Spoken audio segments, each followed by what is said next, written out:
Hi, my name is Lauren, and today I'll be talking about crucial conversations and the strong emotions that coincide with those types of conversations, as well as how I personally handle those types of situations and feelings in more depth. Some cues that I notice when I'm about to enter a crucial conversation is I get this anxious, hyper feeling. I'm eager to get to that conversation. I'm excited to just word vomit how I feel and all my feelings and state my path and just get that out of the way as fast as I can and then be done with the conversation. I get that like a pulsing feeling in my throat.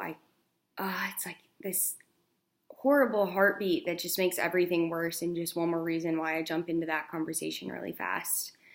Some cues that I see when other people are trying to engage in a crucial conversation with myself is I can usually pick up on body language or facial expressions, and that usually gives me a sign that, hey, it looks like they want to have a conversation with you, or they seem like they want to talk to you about something.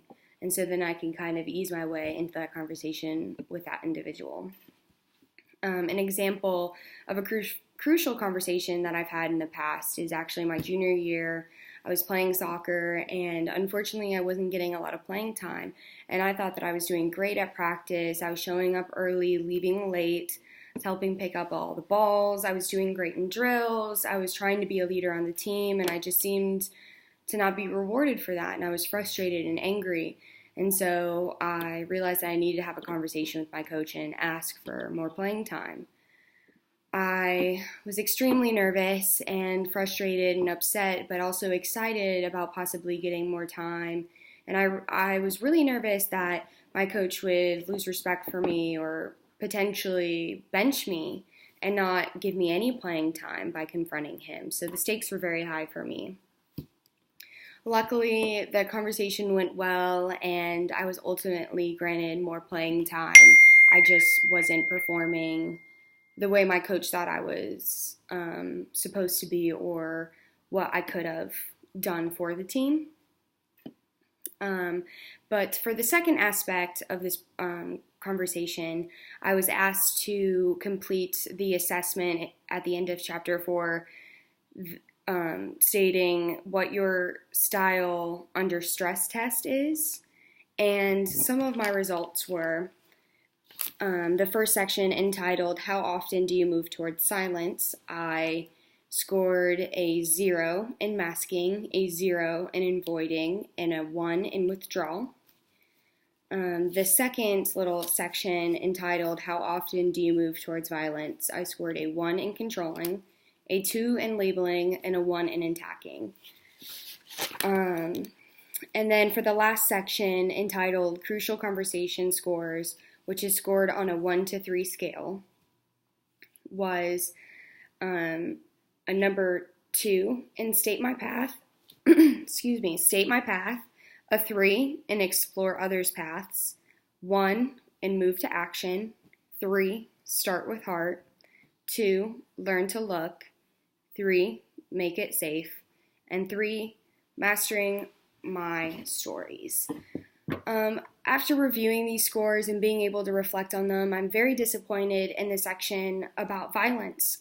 I do not think of myself as a very violent person, and I honestly don't think that I handle many situations and create a violence atmosphere. However, I feel like when I do get overwhelmed with emotion or I become very, very upset generally, is when I revert back to those horrible, unprofessional and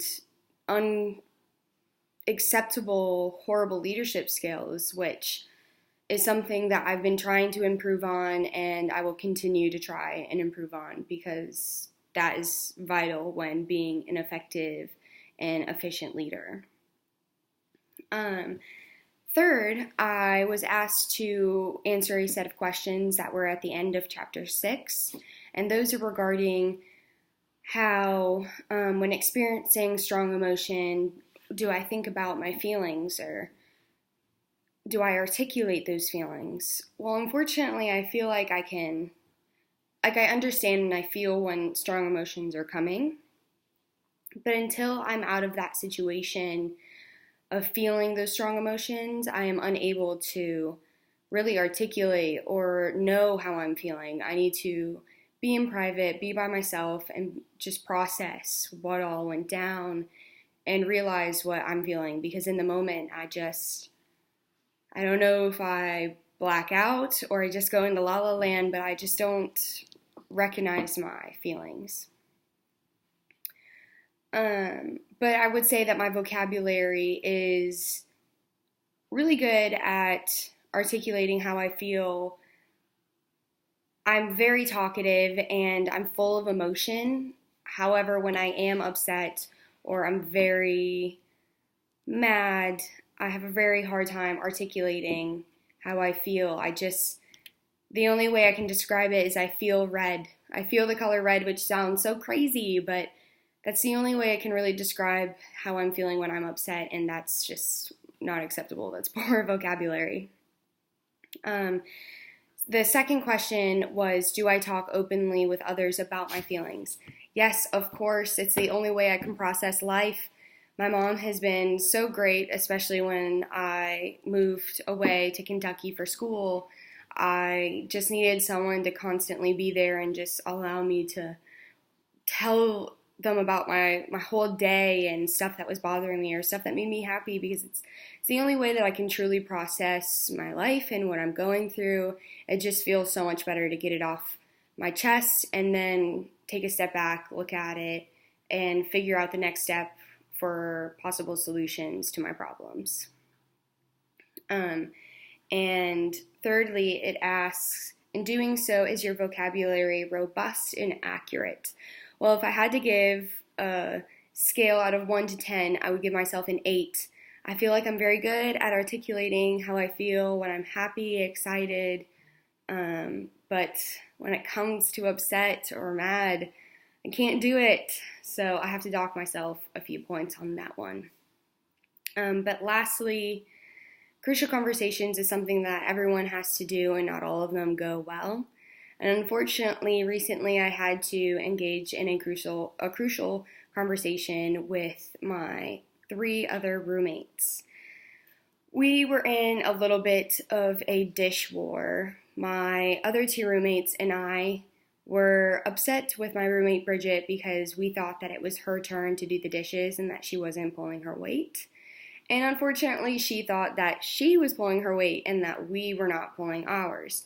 So she left before school one day and wrote us a not very nice note, and that made us all very upset when we got home from school and saw that. So I waited in the living room until she got home from work with her note in my hand, and unfortunately I created an environment that was violent and not acceptable. It created a space that made people feel like they couldn't talk about how they were feeling, and the conversation went from bad, ugly, worse.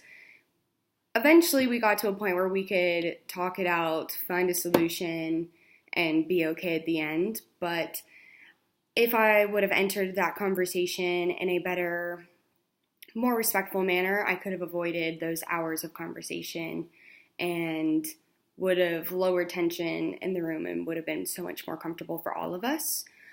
If I could redo that conversation, I would have, one, started with my heart. I would have started with the facts. I would have told her, this is how I feel. This is what I know. How do you feel? I would have created an environment that was much less aggressive and would have asked for other people's inputs about what they thought, even if it was an opposing opinion from mine. I would have also liked to get to a plan of action much faster than what we did. And I would have told her and hoped that she would have articulated back to me that it was okay and that we were going to find a solution and create an environment that was more conducive to both of our types of communication. Thank you, and I hoped that you enjoyed talking about crucial conversations with me. Thank you.